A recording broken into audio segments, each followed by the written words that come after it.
نقول باللي ان الجزائر عندما اولا الجزائر لم تفشل في الجزائر ترحب، الجزائر ليست لها عقده في، بالعكس هي وضعت شروط للزياره.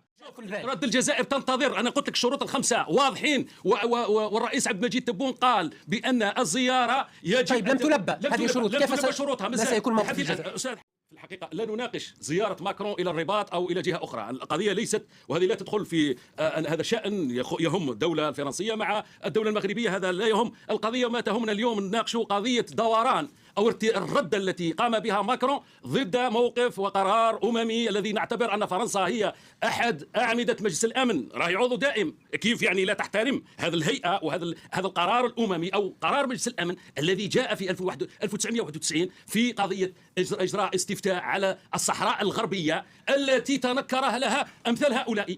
ولكن شوف كي تقول كي يدخل الجزائر، ودائما هم يدخلوا الجزائر، المشكلة الجزائر. لا، لان الجزائر تحمي حقوق الشعوب، تدافع عن حقوق الشعوب. نعم، كما دافعت فكرتك الوقت انتهى على تمييز العنصري في جنوب افريقيا على شعوب كثيره وعلى الشعب الفلسطيني. نفس الموقف، لا نستطيع ان نتوقع. نقول باللي ان الجزائر عندما اولا الجزائر لم تفشل في، الجزائر ترحب، الجزائر ليست لها عقده في، بالعكس هي وضعت شروط للزيارة واضحه يا استاذ حكيم، وانتم ناقشتوهم في فرنسا 24، ناقشتوا هذه الشروط التي ذكرها وزير الخارجيه. ليست تعجيزيه. اولا ملف الذاكره، ثانيا ملف التفجيرات النوويه، ثالثا ملف الهجره والتنقل، رابعا التعاون الاقتصادي، خامسا ما يسمى بالوسائل التي كانت يقتنيها الامير عبد القادر والتي تريد الجزائر ان تسترجعها.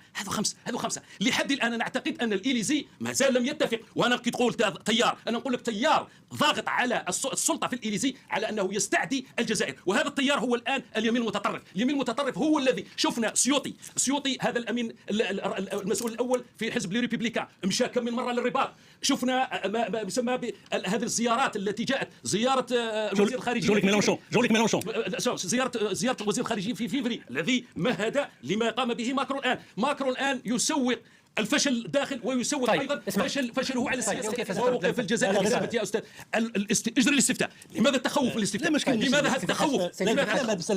باختصار ونختم. مسألة الاستفتاء تشكك في وحدة ترابية معينة، هذا نقاش تجاوز.